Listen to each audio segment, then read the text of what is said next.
Today I was mentoring and I got a question. Ty, a lot of the problems that I have are the result of people ignoring my process. And that creates a destructive effect in my tech team. So how can I teach them to respect it instead? I love that question. It's touching on every lesson that we've had so far. And my response was, you need to give them lots of carrot and the occasional slap. But you don't want to be mean and slap people just randomly. You need to first communicate and define for yourself what my garden is, what kind of crops I grow there, what's my process, when do I water the plants. That's under your control because only you can do that. Then you place a nice fence around it and teach others about how to ask for the things that they need. Once you've taught them how to do that, reward them every time they follow the process and respect your boundaries. So whenever you find them trampling in your crops, you say, hey you, there's a process for that, get out of my garden. Now I realize that a lot of you are not into gardening, so let's take a look at a concrete example of how this plays out in a tech team. Let's say that you are getting a lot of requests from marketing, they need a pixel, they want to do a marketing campaign, and they're currently going straight to your development team, bypassing your process, creating destruction, or maybe they have ad hoc requests where it's like, sales are down, we need a campaign, it's urgent, let's do it now, stop everything, help us, right? That's very destructive. What you want to do instead is say, I need to be able to organize my tech team and plan the work that we're doing. So all the requests that are coming in need to be somehow structured and planned for so that the tech team is not always doing, okay, everybody jump on this problem, everybody jump on that problem.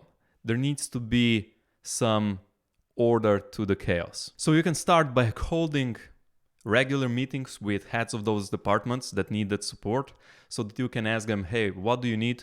What are you anticipating? And let them know how things will get done. And if they follow the process, things will happen faster than if they don't tell you what they need and then they come screaming at the last moment that, hey, we need something urgently. So now you've created a space for those conversations to happen. They can let you know what they need, not in terms of give me these tasks, give me this landing page, but their actual needs, what they want to achieve, what's the goal, what they're planning for, what kind of result would be good for them, so that you can give them the support that they need so that they achieve those goals. Then comes the carrot and the stick part.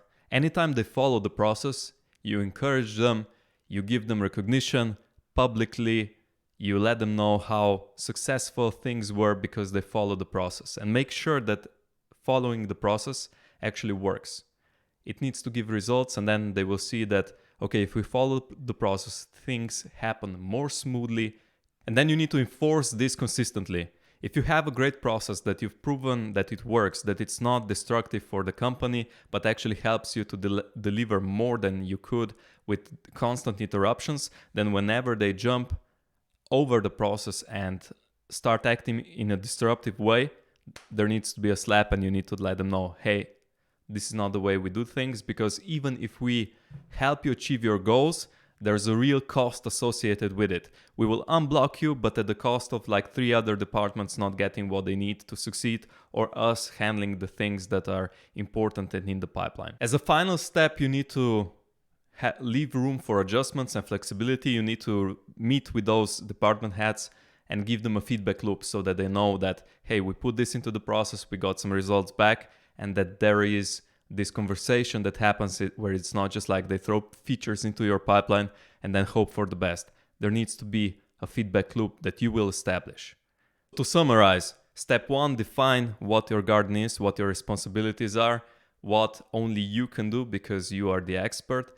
Define an interface to that, which is your process that others need to follow, and then establish a feedback loop and let them know whenever they follow this process correctly, reward them, recognize the contribution that they've made to the success of the overall project, to the team, and then whenever they trample on your crops, go past the process, enforce your boundaries, and let them know it's not okay and they need to respect it because it's not only destructive to you, but to the entire team and the entire company as well. That's it for today. It's not a lesson that's only for a CTO, for a tech lead, but also whenever you're in some kind of leadership role, you always need to be aware of what your responsibilities are and how you want to handle them, why you're the expert, and then give others the process, the interface, if you want to speak in technical terms of how to interact with you.